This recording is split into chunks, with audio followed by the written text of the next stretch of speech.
What are we doing? The read aloud task on the DET, the Duolingo. Hey girls, so I almost didn't make this video for the read and aloud task, but I have notes. What are we doing? The read aloud task on the DET or the Duolingo English whatever, you know what I'm trying to say. Okay, I will tell you what to expect. I will tell you how to prepare and then some tips. This task checks your pronunciation, so you are speaking into a microphone and reading a sentence. You have 20 seconds and the task will automatically move on unless you click the continue button first, or the next button. Okay, that's simple. Now let's talk about how to prepare. Well, first, look at their guide, right? Ooh, in the guide, we see there are 3 levels of difficulty for this task, similar to our last topic, which was the listen and type. And guess what? The difference in the levels is basically the same. The same as the listen and type, which we talked about, and I'm not doing it again. So if you want to check on those differences in detail, please check out my last video. I'll even give you a timestamp to save you some time.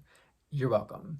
But in summary, level 1, simple clause sentences. Level 2, maybe a 2-clause sentence and a little more vocabulary. Level 3, all the grammar.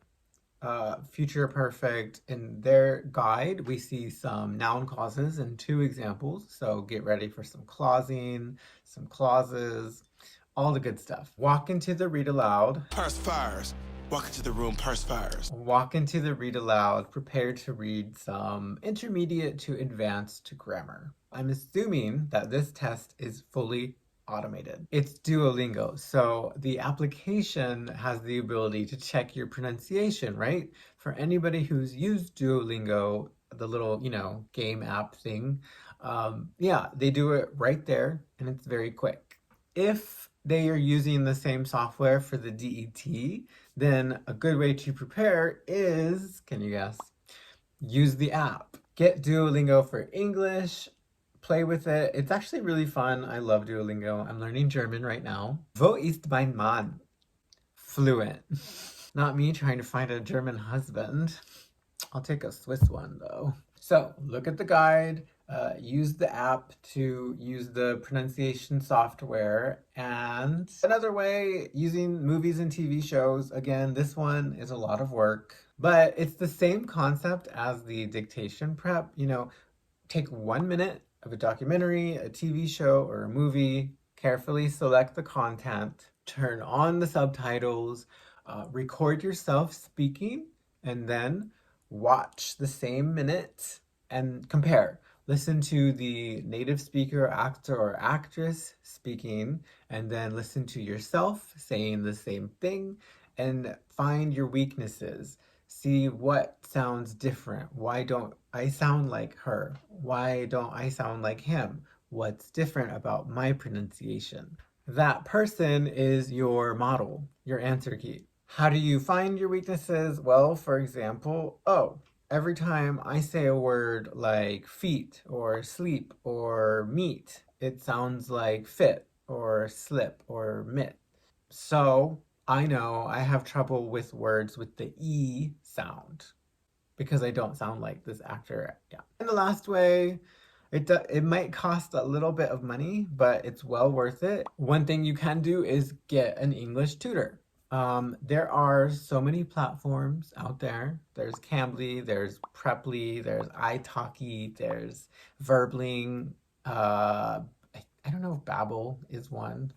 And it's not like you have to commit for a long time. I mean, a lot of these sites, you can just book like 1 lesson and just ask. Just say, hey, let me read some sentences for you. Can you please tell me, how's my pronunciation?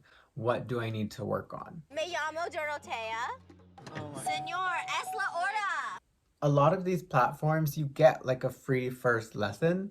So, you can use that and not pay anything. You could also book me, but I'm kind of expensive. Busy. Bus, club, another club, another club. All right, now, last section, let's talk about things to avoid. Okay, Where is this information coming from? I work for a testing company. The test I work for, the scoring is not automated. We use people to score people's speaking responses. Some days it's all I do is just sit here and listen to speaking responses for the same question over and over and over again. And sometimes it makes me want to tear out the little amount of hair I have left. Because when students record the responses, there are two big things they do that drive me insane, but also drive their score down into the ground. So here are two things to avoid when you record your responses. Number one, pay attention to the time. This is not hard. You have 20 seconds and you have the time right in front of your face on the screen, okay? I'm getting triggered. So many students wait until halfway through the time or almost to the end of the time when it's almost finished to start speaking. And then what happens? Bloop. Time's up, you get cut off, you didn't finish your response. I can't give you full points for that. When the time starts, start speaking, Mary. Okay, and the second thing, speak up. I don't know how many times I'm trying to listen. Girl, what? So quit it. Stop it. Please make it stop. I'm not gonna throw any specific countries under the bus, but some of y'all need to remove the word whisper from your vocabulary and add scream and shout and let it all out. Scream and shout. You guys remember that song? 2012. I remember. I was in Thailand. See how much this is triggering me? I'm a mess. Okay, no more tea. Again, I'm not 100% sure if a person is scoring you or the software, but it doesn't matter. If you don't speak loud enough, the software won't pick up your response. If a person is scoring you, they won't be able to score you properly because they cannot hear what you're saying. And I think that's it. Two major things that I have difficulty with when I score speaking responses. Now, let me give you, before we end, just 3 general pronunciation tips. I want to make you aware of, for me, the 3 most important aspects of English pronunciation, so you can know what to look for when you are assessing your own English pronunciation. Logically, let's go from smallest to largest. So, smallest level of pronunciation, minimal pairs. Again, I talked about this in my last video, not doing it again. So here's another timestamp if you want that in detail. In short, minimal pairs when 2 sounds are very similar, like in ran, run, fit, feet. This is at the syllable level, so that's why it's the smallest level. But then we have word stress. Now this is at the word level, obviously. Every word in English that has 2 or more syllables has word stress. For example, we say panic. We don't say panic. We say computer. We don't say computer. Word stress often causes issues, especially for speakers from Portuguese backgrounds and Chinese speaking backgrounds. So when you do the recording subtitle thing, just look at your word stress, pay attention to that. And the last level for me is the sentence stress. So we went syllable, word, sentence. English speakers have a certain intonation or flow to how we speak. I might Steven after the show. He gonna come back to work with a magical glow, but...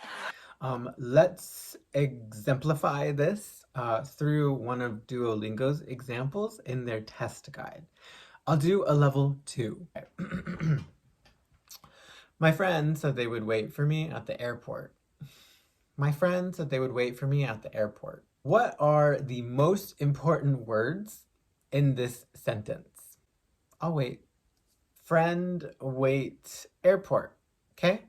These are, number one, the content words, and number two, they're also pronounced the loudest and longest because we need these words. If I am learning English and I don't speak very well, I don't understand much, if I get friend, wait, and airport, I am much more likely to get the meaning I need. So our sentence stress in English is actually very logical. It's like one of the few logical things in English. We stress the most important words in the sentence for communication. And there's a term for this. English is a stressed timed language. But this is actually kind of difficult for a lot of speakers. If your language is not like English, it's not stress timed, but it's syllable timed, then you often sound very flat or a bit robotic when you speak English. So, for example, I think Hindi and Japanese are syllable timed languages, so they put equal stress on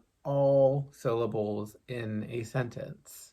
Let's take the same example. Now, if my first language is Japanese, then I might say this like, my friend said they would wait for me at the airport. My friend said they would wait for me at the airport. Instead of, my friend said they would wait for me at the airport. Can you hear the difference? Hopefully. So when people come from a syllable timed first language into English, it can be very difficult to do that change. Okay, so I hope that helps. Not too much in this video, but next time we're going to do the write about a photo task. I'm excited. Finally some writing. Everybody loves a photo.